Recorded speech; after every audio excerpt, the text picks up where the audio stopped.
घर का झगड़ा शुरू किससे होता है? किसी के घर का झगड़ा स्त्री से शुरू होता है और किसी के घर का झगड़ा पुरुष से होता है। मैं केवल यहाँ दोनों को ये निवेदन करूँगा कि यदि पुरुष झगड़ा शुरू करता है तो जब आपको पता है कि मेरे पति की ओर से झगड़ा होता है तो फिर आप उस झगड़े की आग में घी क्यों डालती हो? आग तब ही भड़कती है जब उसमें घी हो। यदि घी नहीं होगा तो आग बुझ जाएगी। यदि पति आग लगा रहा है तो पत्नी को चुप रहना चाहिए। आप चुप रहेंगी, झगड़ा शुरू तो होगा पर आगे बढ़ेगा नहीं, खत्म हो जाएगा। और यदि स्त्री आग लगा रही है, स्त्री झगड़ा कर रही है, तो पुरुष को समझदारी का परिचय देना होगा, आपको चुप रहना होगा। यदि गृहस्थी को बचाना है तो दो में से एक को समझदार होना ही पड़ेगा।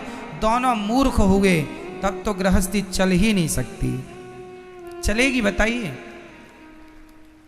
इसलिए दो में एक को समझदार होना चाहिए। इसलिए या स्त्री समझदारी का परिचय दे या पुरुष समझदारी का परिचय दे। ज्यादा बोलने से विवाद होता है। गृहस्थों में आप बहुत गंभीरता से विचार करेंगे तो आप इस नतीजे पर पहुंचेंगे कि ज्यादा बोलने से विवाद होता है। ज्यादा ना बोला करिए और रिश्तेदारों से भी ज्यादा बातें ना किया करिए। और एक चीज और बताऊं, पति और पत्नी दोनों को अपने घर का भेद कितना भी खासम खास हो, कोई हो तुम्हारा अपना ही क्यों ना हो, घर के भेद कभी किसी से नहीं कहने चाहिए। घर की बातें, आजकल स्त्रियां पति पत्नी में जरा सा विवाद हुआ जाके पड़ोसन से कह आती हो, तुम तो कल पति पत्नी मिलके एक हो जाओगी, पर पड़ोसन को तो तुम्हारी औकात पता चल ही गई ना। वो तो सदा ताने, अरे हमसे ना ज्यादा झाड़ो, हम जानते हैं तुम्हारे पति को, हम जानते हैं तुम्हें, तुमने क्योंकि बोल दिया था। सारे घरों में झगड़े होते हैं, हर घर में। इसका अर्थ ये नहीं कि तुम अपनी बातें जाके पड़ोसन से कह लोगी, रिश्तों में कह लोगी, किसी से ना कहा करो। अपनी घर की बातें घर के आप लोग अपनी समझदारी से अपने रिश्तों को ठीक करिए। और तलाक देना और लेना ये किसी भी समस्या का समाधान नहीं। तलाक लेके क्या करोगे? माँ बाप के घर बैठोगी? बेटियों से मेरा सवाल है, तलाक लेके कहाँ जाओगी? अपनी मम्मी के घर बैठोगी कब तक? मम्मी जब तक जिंदा है तब तक तुम्हारा सम्मान है। माँ मर जाएगी फिर तुम्हारी भौजाई तुम्हें सम्मान करेगी? सम्मान भी देखो, एक दिन जाओ 2 दिन जाओ तो सम्मान होता है, घर पे ही पड़े रहो किसी के तो सम्मान नहीं होता। बोलो हाँ या ना? साल में एक बार के लिए घर में भाभी आ जाए, भौजाई आ जाए, ननंद आ जाए तो भाभी भी सम्मान, आओ दीदी आओ दीदी आओ बहन। और 2-4 महीने के लिए बोल दे जाऊंगी नहीं तो टेंशन हो जाती, यहीं खाएगी अब। इसलिए मैया बाद में लड़ लेना अपनी भौजाई से। अभी सुन लो, केवल कुल मिला के बात यह है, मैं सारी यहां बेटियों से बात करना चाहता हूं, बहुओं से। कई बार बहुएं अपनी मां के कहने से अपने पति को छोड़ देती हैं। मां ने कहा तेरी ससुराल अच्छी नहीं है, पति लड़ता रहता, आजा हम जिंदा हैं, हम तेरा पेट भरेंगे। ये मम्मियों को पता नहीं कब अक्ल आएगी। बेटियां बताओ, आपसे सवाल है, बेटी अपने पति के साथ सुखी रह सकती है कि अपनी मां के साथ? ज्यादा सुख उसे मां दे सकती है या उसका पति? जोर से। एक स्त्री का मां के साथ रहना उचित है या खुद के पति के साथ रहना जायज है? कहां रहना चाहिए? बोलो मेरी मां। अरे सिर ना हिलाओ, बोलो मेरी मां। किसके साथ? नहीं निकल रही आवाज। किसके साथ? मां के साथ, पति के साथ। हर स्त्री की भलाई पति के साथ रहने में है, ना कि मां के साथ रहने में। तुम पति को छोड़ के मां के साथ, तुम्हें ज्यादा अपनी मां की गर्मी है ना कि मेरी मां, मेरे मायके में तो सब कुछ है। हम कोई भीख थोड़ी मांगते थे, हम तो 56 भोग खाते थे। तो तुम्हें भी 56 भोग तब तक ही मिलेंगे जब तक मां जिंदा है। मां मर जाएगी, कुत्तों सी जिंदगी जीना पड़ेगा। हाँ या ना? फिर इसलिए अपनी भलाई चाहती हो तो अपने पति की बात मानो, अपनी मां की नहीं। जिन जिन बेटियों ने अपनी मां की बात मानी, शादी के बाद उनका घर उजड़ा है। शादी के बाद लड़की को अपने पति की बात माननी चाहिए। यदि अपने माँ बाप की बात मानेगी तो मैं लिख के दे दूंगा स्टाम्प पेपर में, जो लड़की अपने माँ बाप की बात मानेगी उसका घर कभी बस ही नहीं सकता, चाहे वो कितनी भी समझदार क्यों ना हो। माँ बाप के हिसाब से घरों में बाग नहीं लगेगा, आग लगेगी। इसका एक जीता जागता मैं उदाहरण दे सकता हूं आपको, कहो तो दे दूं? दे दूं? तो सुनो, ये कथा मैंने एक दिन सुनाई थी, पर इस मुद्दे पर नहीं सुनाई, इसलिए इस मुद्दे पर दोहरा देता हूं। महाभारत का युद्ध एक लड़की के पिता के कारण हुआ है। कौन है वो लड़की और कौन है वो पिता? सुन लो। महाराज शांतनु मत्स्यगंधा पर मोहित हो गए। कथा हमने सुनाई थी, केवल स्मरण कराएंगे आपको, समय पूरी सुनाने का नहीं है। केवल इतिहास से हम आपका परिचय कराएंगे कि जिस लड़की ने अपने माँ बाप की बात मानी उसके जीवन में परिणाम क्या हुआ। महाभारत की जननी कौन है आज मैं आपको स्पष्ट कर देता हूं। भीष्म पितामह गंगा पुत्र हो चुके थे। शांतनु का एक बेटा था, 14 साल की उम्र थी। भीष्म पितामह की उम्र कितनी थी?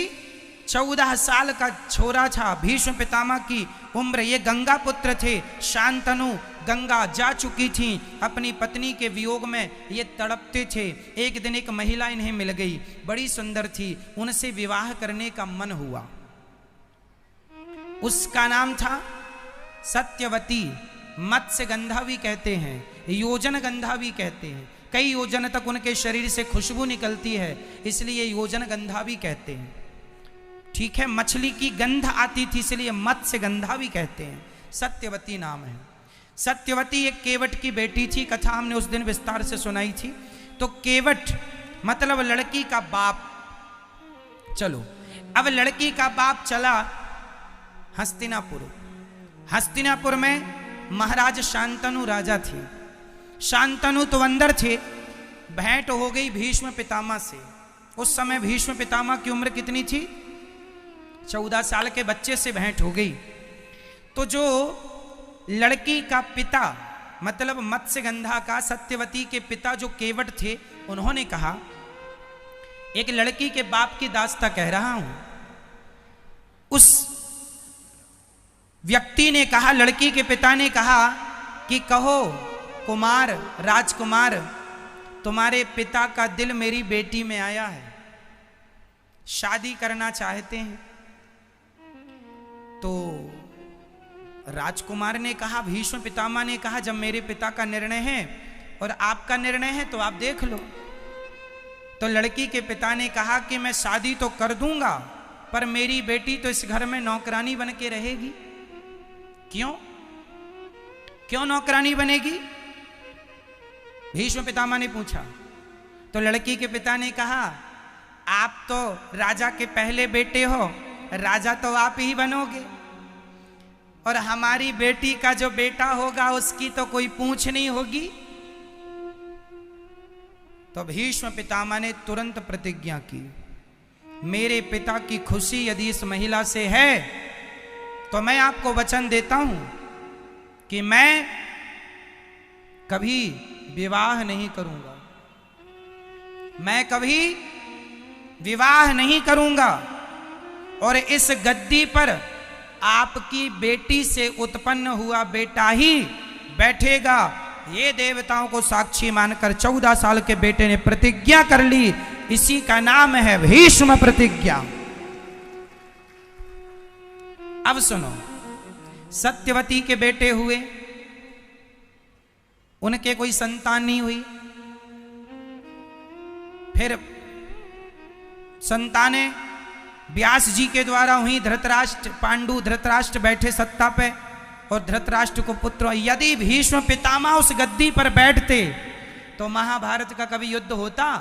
हमेशा लड़की के माता पिता अपनी बेटी का भविष्य बनाने के चक्कर में वो ये भूल जाते हैं कि इनके ससुराल में किसकी हानि हो रही है, किसका भला हो रहा। वो केवल अपनी बेटी का भला देखते हैं। और तुम बेटियों को अपने पति का भला सोचना चाहिए कि आपके पति का जिसमें भला हो, आपका जिसमें भला हो, वो निर्णय आपको लो। क्योंकि ससुराल पक्ष, जो मायका पक्ष होता है, वो हमेशा एक ही तरफ से वो निर्णय देंगे जिसमें केवल आपकी भलाई है। यदि उस लड़की के पिता ने ये देखा होता कि राज्य की भलाई किसमें है, तो वो ये कभी संकल्प ना दिलाते, फिर भीष्म पितामह राजा बनते। और भीष्म पितामह राजा बनते तो महाभारत जैसी स्थिति कभी उत्पन्न ना होती। केवल यही बात समझाना है आपको कि शादी के बाद मेरी बहनों, मेरी बेटियों, हाथ जोड़ के कहता हूं, हाँ, यदि ससुराल में आप पर कोई अत्याचार हो रहा है तो आपके माँ बाप का बोलना जायज है, उचित है, पर बात बात में उंगली करना जायज नहीं है। छोटी छोटी बातों में भी माँ बाप उंगली करें, इससे रिश्ते टूट जाएंगे, खत्म हो जाएंगे। 100 में से 95 रिश्ते माँ की गलती से, लड़की की माँ की गलती से टूटते। इसलिए अपने पति, यदि तुम्हारा पति गलत रास्ते पर है, चलो एक और उदाहरण देता हूं। यदि आपका पति किसी और महिला के चक्कर में पड़ गया तो आप क्या करेंगी? भगवान करे कि आपके साथ ऐसा कभी ना हो, पर यदि हुआ तो आप क्या करेंगे? यदि आपको पता चल गया कि मेरा पति तो किसी दूसरी महिला के चक्कर में है, उससे बात करता है, उसके संग उठता बैठता है, जब आपको पता चलेगा आप क्या करती हैं? आप सबसे बड़ी गलती करती हैं। आप सबसे बड़ी गलती ये करती हैं कि जब आपको पता चलता है कि आपके पति का किसी महिला से चक्कर है तो आप तुरंत अपना सामान बांधती हैं और अपने मायके चली जाती हैं। अपनी माँ से बताती हैं। क्या होगा? माँ समस्या का समाधान नहीं कर सकती। तुम्हारा पति है, रास्ता भटक गया है, तो तुम पत्नी का, तुम्हारा धर्म है कि उसे सही रास्ते पर लाना है। तुम चली जाओगी तो वो तो और आजाद हो जाएगा।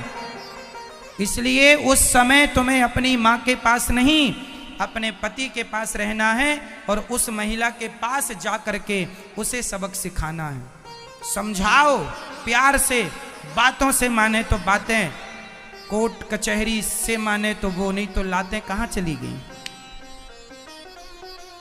ठीक है मेरी माँ? तो आपके रिश्तों में कभी ऐसी आग लगे तो आपको क्या निर्णय लेना चाहिए? क्या? हमेशा अपने पति को बचाएंगी आप। और यदि पत्नी किसी पुरुष के चक्कर में पड़ जाए तो पति उसे बचाए। पति और पत्नी एक दूसरे के रक्षक हैं। एक दूसरे की क्या है? क्या है? क्या है मेरी माँ? पूरक, रक्षक।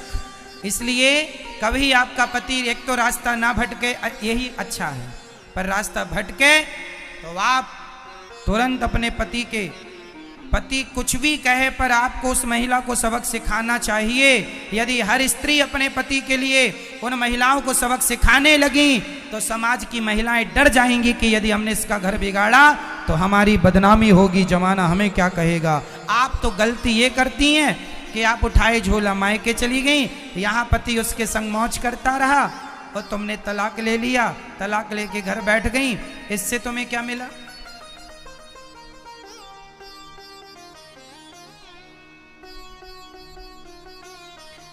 तुम्हें ऐसे आदमी के संग रहना है नहीं रहना वो अलग विषय है, बाद में सोच लेंगे। पर अभी तो उसे वो आज के जमाने में न मैया कुछ स्त्रियां ये धंधा करती हैं पुरुषों को फंसाने का।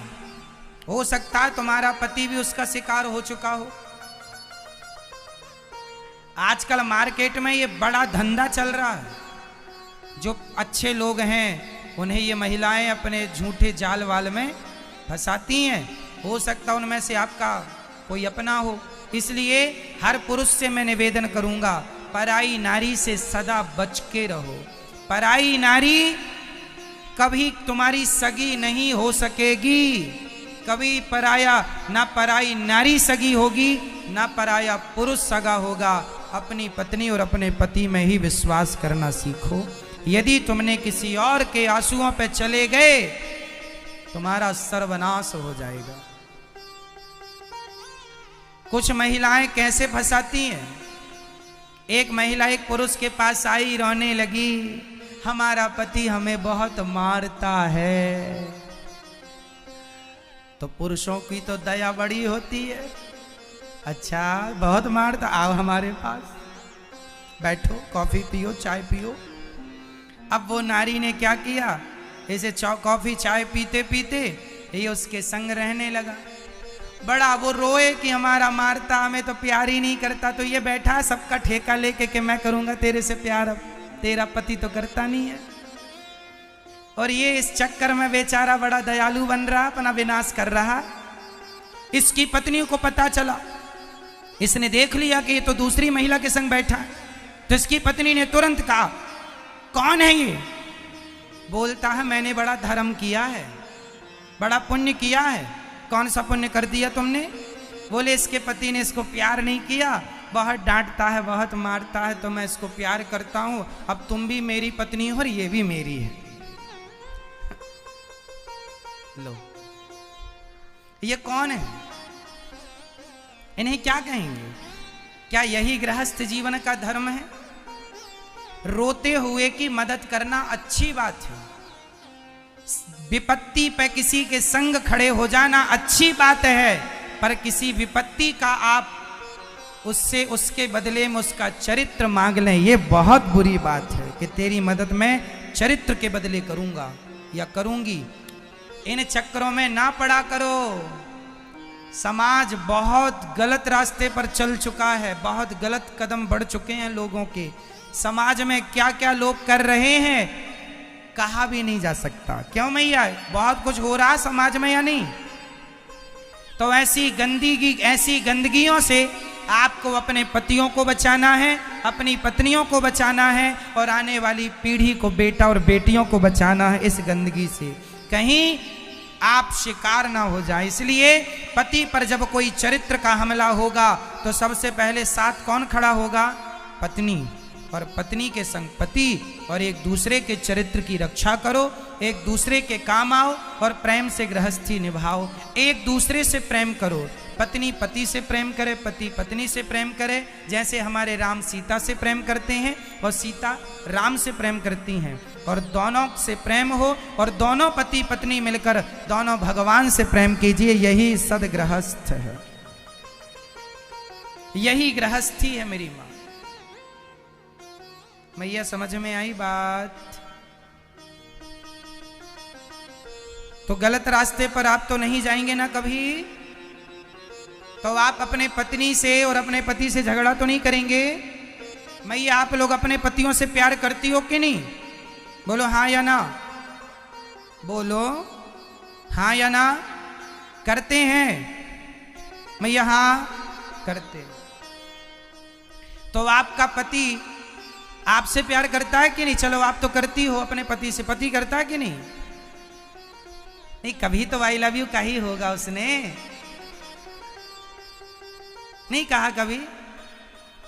मैया पति ने कभी आई लव यू कहा? नहीं कहा। अरे राम राम राम राम। कहते रहते हैं पर ये मानती नहीं है मैया। आपके पति भी आपसे बहुत प्यार करते हैं। अच्छा, पत्नियों को यही लगता है कि हम प्यार कर रहे हैं अपने पति से, हमारा पति तो करते नहीं प्यार। 100 में से 95 पत्नियों को यही लगता कि हमारा पति हमसे प्यार नहीं करता। अब पति बेचारा क्या छाती फाड़ के दिखा दे कि हम तुमसे प्यार करते हैं? कह ही तो सकता है, छाती तो ना तुम फाड़ सकती हो ना पति फाड़ सकता। तो इसलिए मेरी माँ, यदि आपका पति आपसे प्यार करता है तो निश्चित जहां प्रेम अधिक होता है ना, यदि हम आपसे प्रेम करते हैं तो हम आपको डांट भी सकते हैं। बोलो हाँ या ना? हम आपसे प्रेम करेंगे तो हम आपको डांट भी सकते हैं, प्रेम नहीं करेंगे तो हम आपको नहीं डांट सकते। आपका पति आपको डांटा करे तो बात बात में गुस्सा ना हुआ करो कि डांटते रहते हैं। जहां प्रेम ज्यादा है, जिससे प्रेम करेगा उसी को डांटेगा, उसी को डांटता। आप भी डांट सकते हैं, वो भी डांट सकता है। यही गृहस्थी है। वो कुछ कहें तो तुम चुप रहा करो, तुम कुछ कहो तो वो चुप रहें। यही समझदारी है गृहस्थी की। और ऐसे से रिश्ते चलते हैं। आप जरा जरा सी बातों में झोला उठा के मायके चली गई, आप जरा जरा सी बातों में आपने बोलना। अच्छा, पति पत्नी में कितनी भी लड़ाई हो जाए, पर आप लोग बोल चाल बंद मत करना, क्योंकि बोल चाल बंद होते ही सुलह के सारे दरवाजे बंद हो जाते हैं। सुलह के दरवाजे बंद हो गए क्योंकि बोल चाल बंद हो गया। कई पति पत्नी जरा सा लड़े, बोल चाल बंद, बोलेंगे नहीं, डे बोले टुप्पी टाप। बोला करो, कितना भी लड़ाई झगड़ा हो पर बोलना। ना तो सास से बोलना बंद करना, ना पति से, ना किसी से। सारे रिश्तों को निभाना है। और छोटी छोटी बातों में ध्यान नहीं देना। पति कुछ कह दे, कोई बात नहीं, कह दिया, गुस्से में कुछ हमने कह दिया, हमें आज गुस्सा था बहुत ज़्यादा, कोई काम को लेके कोई टेंशन थी, गुस्सा था, सारा गुस्सा पत्नी पे उड़ेल दिया। पत्नी को भी थोड़ा समझदार होना चाहिए, जरा जरा सी बात पे ना करे। आज गुस्सा, रोज तो गुस्सा नहीं करता, कभी तो प्यार भी करता होगा। तो बस इंतजार करो। हर समय सूर्य गर्म नहीं होता, शाम को ठंडा हो जाता है, सुबह भी ठंडा होता, बस दोपहर में गर्म रहता है। तो दोपहर में आप लोग भी सड़क में नहीं निकलते, घर में रहते हैं। तो जब पति गर्म है, माइंड गर्म है, खोपड़ी गर्म है, थोड़ा आप दूर रहो, अपने कमरे में घुसे रहो, वो जो करे करने दो, चिल्लाए चीखे जो करे, थोड़ा शांत होने दो माहौल, फिर तुम बात कर लेना। अब वो गर्म है, वो गालियां दे रहा और आपने भी शुरू कर दी, मैं जा रही हूं अच्छा मायके, रह लेना मेरे बिना। ऐसे में तो आग लगेगी, कभी बुझेगी नहीं। मैया, हम गलत कह रहे हैं क्या मेरी माँ? नहीं, तो फिर आप करोगी ना, जो बात कह रहे हैं उसका पालन करोगी ना? ठीक है। तो पति कुछ बोलेंगे तो आप क्या करेंगी? डे बोले हम चुप ही टाप रहेंगे। चुप ही टाप रहना मेरी माँ। ये मैया से पूछो क्या रहेंगी ये? चुप ही टाप रहना मेरी माँ। और पतियों से प्रार्थना है कि नारियों का सम्मान किया करो।